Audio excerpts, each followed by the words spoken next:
चुनावी खबरें और खबर के साथ उसका सबसे सटीक विश्लेषण आपको और कहीं देखने को नहीं मिलेगा।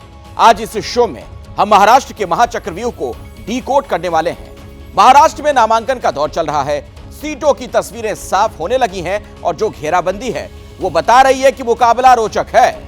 ये वो चेहरे हैं जो अब हम आपको दिखाने जा रहे हैं, इस पर जरा नजर डालिए। एक दूसरे के खिलाफ दिग्गजों को उतारकर यह बताने की कोशिश हो रही है कि कोई कम नहीं।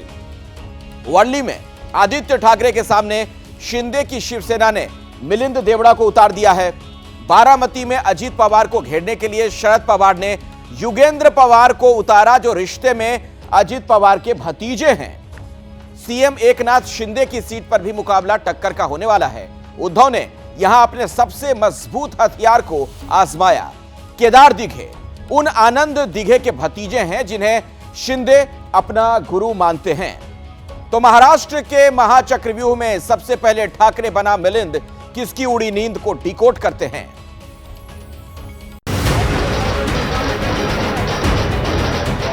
आदित्य ठाकरे शिवसेना के संस्थापक बाला साहेब ठाकरे की विरासत के वारिस। आदित्य ठाकरे ने वर्ली सीट से गुरुवार को अपना नामांकन दाखिल किया। रोड शो के जरिए मुंबई की सड़कों पर शक्ति प्रदर्शन किया और एबीपी न्यूज के कैमरे पर जीत का दावा किया। आप देखोगे 23 तारीख को जब रिजल्ट्स आएंगे, शिवसेना उद्धव बाला साहब ठाकरे और महाविकास आघाड़ी का जश्न मनाया जाएगा, क्योंकि हम जो भाजपा लूट रहे हैं महाराष्ट्र को, उसे भगा देंगे। जो एकनाथ शिंदे पार्षद लूट रहे हैं, उनको वापस सूरत भेज देंगे। आदित्य ठाकरे को वर्ली में घेरने के लिए महायुति ने महाचक्रव्यूह तैयार किया है। मिलिंद देवड़ा को वर्ली में आदित्य की घेराबंदी के लिए लगाया जा रहा है। मिलिंद देवड़ा अभी राज्यसभा के सांसद हैं और इसी साल शिंदे की शिवसेना में शामिल हुए हैं। मिलिंद देवड़ा के मैदान में आने से वर्ली में आदित्य ठाकरे को कड़ी चुनौती मिलेगी। उद्धव ठाकरे की शिवसेना के चुनावी चैप्टर में आदित्य ठाकरे सबसे बड़ा चेहरा हैं। उनके कंधों पर महाराष्ट्र भर में प्रचार कर पार्टी के उम्मीदवारों को जिताने का जिम्मा है, लेकिन सत्ता पक्ष मिलिंद के जरिए उन्हें वर्ली में घेर कर समेट देने की तैयारी में है। मिलिंद देवड़ा कांग्रेस के मुंबई में दिग्गज नेता रहे मुरली देवड़ा के बेटे हैं। 2 बार लोकसभा के सांसद भी रहे। यूपीए सरकार के कार्यकाल के दौरान केंद्र में मंत्री भी रहे। हालांकि 2014 और 2019 का लोकसभा चुनाव वो उद्धव ठाकरे की शिवसेना से हार भी चुके हैं। जनवरी महीने में राहुल गांधी की भारत जोड़ो यात्रा से ठीक पहले मिलिंद देवड़ा ने कांग्रेस का दामन छोड़ करके शिंदे की सेना का दामन थामा था। और अब बात वर्ली की। इसका नाम सुनते ही जहन में समंदर की लहरें उठने लगती हैं। वर्ली जहां एक तरफ सियासी रूप से मुंबई की सबसे अहम सीटों में से एक है, वहीं वर्ली मुंबई का मशहूर टूरिस्ट स्पॉट भी है। आपको बता दें कि बांद्रा वर्ली सी लिंक के बारे में जो आपने सुना होगा, करीब 5.5 किलोमीटर लंबा केबल स्टेड ब्रिज है जो वर्ली और बांद्रा को समंदर के ऊपर से जोड़ता है। रात में इस पुल का नजारा देखने लायक होता है। यहाँ धोबी घाट भी है जहां कई फिल्मों की शूटिंग हुई। यहीं हाजी अली का मशहूर दरगाह भी है। ये तो वर्ली की जानकारी। अब वर्ली की सियासी जानकारी के बारे में समझते हैं। वर्ली विधानसभा सीट पर 2019 में आदित्य ठाकरे की जीत हुई थी, जब बीजेपी के समर्थन से आदित्य पहली बार विधायक बने थे। ठाकरे खानदान से चुनाव वो लड़ने वाले पहले शख्स थे। जरा 2019 के रिजल्ट पर नजर डालिए, जब पहली बार आदित्य चुनाव लड़ रहे थे। 2019 में कुल 1,22,769 लोगों ने वोट डाले थे।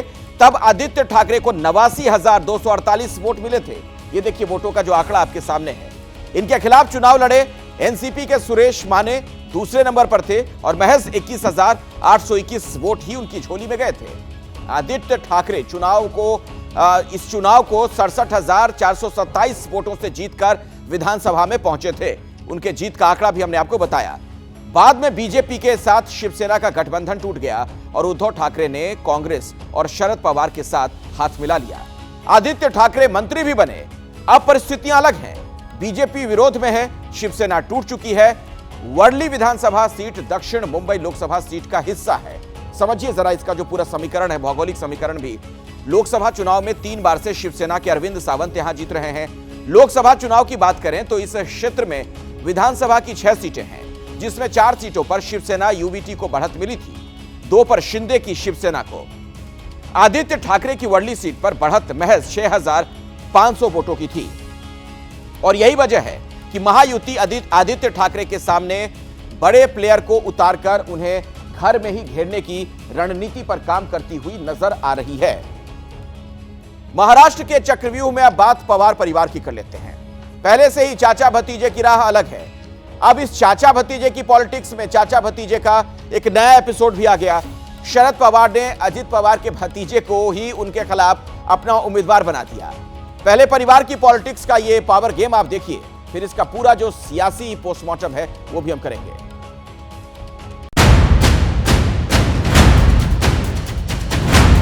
अब तक आपने चाचा शरद पवार और भतीजे अजित पवार के सियासी किस्से देखे, सुने और समझे हैं। चाचा भतीजे का ये रिश्ता पिछले साल तब टूटा जब अजित पवार ने बीजेपी और शिंदे की शिवसेना से हाथ मिलाया।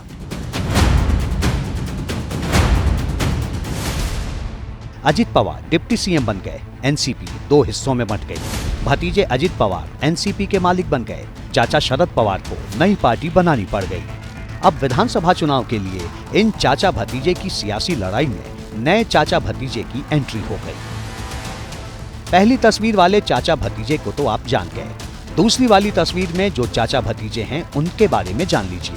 अजित पवार के बड़े भाई श्रीनिवास पवार के बेटे युगेंद्र इनका नाम है, जो बारामती विधानसभा सीट पर चाचा अजित पवार के खिलाफ शरद पवार की पार्टी से उम्मीदवार हैं। आत्मविश्वास आहे की पवार साहेब आमच्या पाठीमागे आहेत आणि संपूर्ण बारामतीची जनता आणि महाराष्ट्राची जनता साहेबांच्या पाठीशी असल्यामुळं नक्कीच आम्हाला तिथं विजय मिळेल। रिश्ते में पोते युगेंद्र को उतारकर शरद पवार ने अपने भतीजे अजित पवार को उस बारामती में घेरने का चक्रव्यूह तैयार किया है, जो 50 से ज्यादा सालों से पवार परिवार का गढ़ माना जाता है। डिप्टी सीएम अजित पवार खुद 7 बार इस बारामती सीट से चुनाव जीत चुके हैं। अभी जो लोकसभा चुनाव हुआ था उसमें बारामती लोकसभा सीट पर अजित पवार की पत्नी के सामने शरद पवार की बेटी सुप्रिया सूले उम्मीदवार थी। ननद भौजाई के मुकाबले में जीत ननद सुप्रिया सूले की हुई। बताया जाता है कि उस चुनाव में युगेंद्र पवार ने सुप्रिया सूले की प्रचार की कमान संभाली थी। और अब चाचा शरद पवार ने भतीजे अजित पवार को मात देने के लिए उनके भतीजे पर दांव लगा दिया है। पवार परिवार की इस सियासी लड़ाई का अंजाम दिलचस्प रहने वाला है। पवार परिवार की तीसरी पीढ़ी के नेता है युगेंद्र पवार। 32 साल के युगेंद्र विदेश में पढ़ाई करने के बाद महाराष्ट्र लौटे और महाराष्ट्र में पवार की सियासत को आगे लेके जा रहे हैं।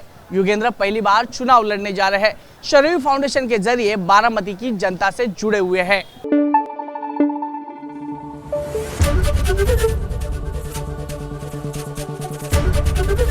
एबीपी न्यूज आपको रखे आगे।